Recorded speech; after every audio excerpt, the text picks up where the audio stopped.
I find so often, and it really doesn't make any difference what age group, but always asking that question, what is my purpose?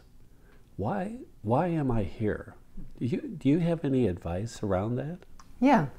So what I would say is the most effective way to answer that question is not through your mind. And that might be frustrating because you think to yourself, listening, I imagine, well then what the heck am I supposed to use if I'm not supposed to be using my mind? So what I'll say is at the very end of this particular interview, there's a group frequency calibration that you can listen to, which is a guided meditation. And because of the frequency work that's being done, it will start to open that up for you. Now, it's very difficult to answer that question or be clear enough after one session to be able to receive that.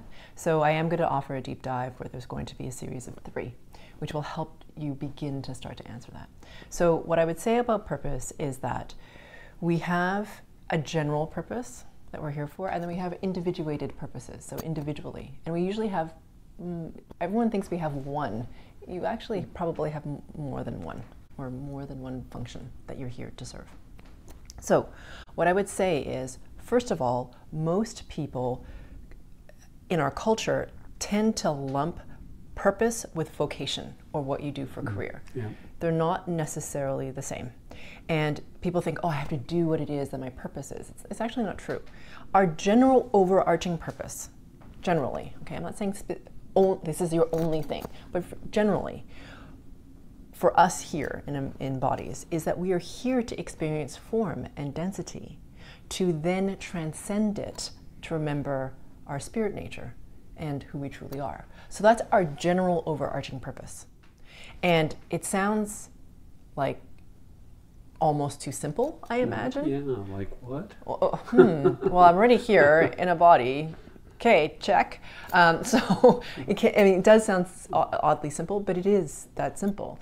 To experience density for beings that are infinite consciousness, infinite disembodied consciousness, to come into a form, to be limited by the form, and also have the experience of form, the intensity of the emotion, the pleasurableness of the senses, even the things that aren't very pleasant. We don't usually experience that. I mean, imagine if for just a second, you can imagine, you're disembodied infinite consciousness, which you are, and you don't have any of that. It's much more diffuse. The experience is much, much more diffuse and not nearly as intense. And we also don't have this feeling that we're going to die because you're infinite consciousness and you are aware of that.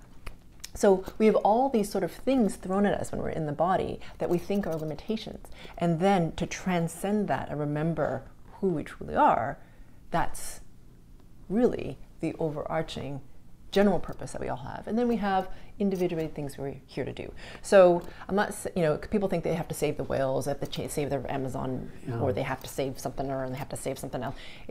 I'm talking about your general purpose to being here is to be in the body.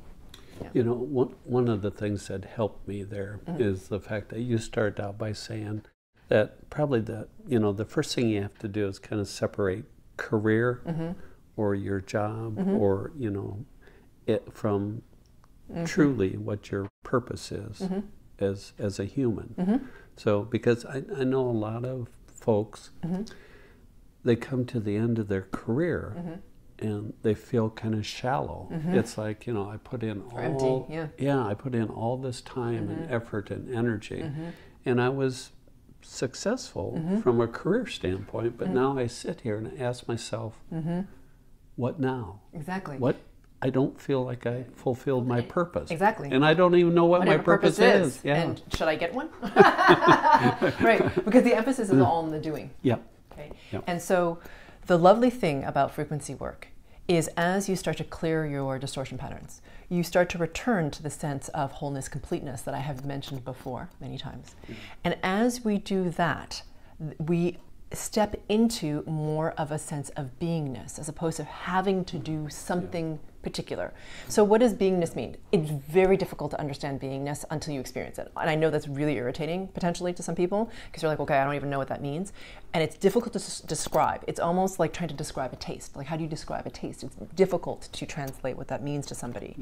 Beingness, however, is is a state where you start to recognize that it doesn't really matter what you do. And that's exactly the point. So what you choose to do can be an expression of your beingness, which is in fact what you're here to essentially do, which is to experience form, transcend it, and move into this beingness state. And then it really becomes irrelevant how you express it. Now you get to express it however you want. That's the fun bit, right? That's how people are like, well, I really feel called to do sound healing. I really feel called to act. I really feel called to be a doctor, or, you know, or an acupuncturist, or whatever it is that you're called to do, right? And that's really fantastic. And that is an expression of your purpose, which is to experience form and then come back into remembering of your beingness. And so you get to express that. But it's not like if you don't do that thing, then somehow you failed. That's the thing that most people get caught up in. Like, if I don't find my purpose, then somehow I'm going to fail. You're not going to fail. You're not going to fail. If you focus on the just awakening process, however that looks, and I talk about it in terms of frequency work because that's the work that I'm familiar with and which I do. It's also the fastest that I personally have encountered, which is why I started doing it myself. So, but it's really this marvelous thing. And once you become unencumbered with this idea that you have to find the thing, then it's really freeing, because then you're like, okay, well, I could do really anything. It doesn't really matter what it is. And all you have to do is experience being in your body, which is pretty easy because you're in it, and becoming very present. And as you remove the distortions, your natural sense of beingness will come in. And then all the other stuff becomes quite irrelevant.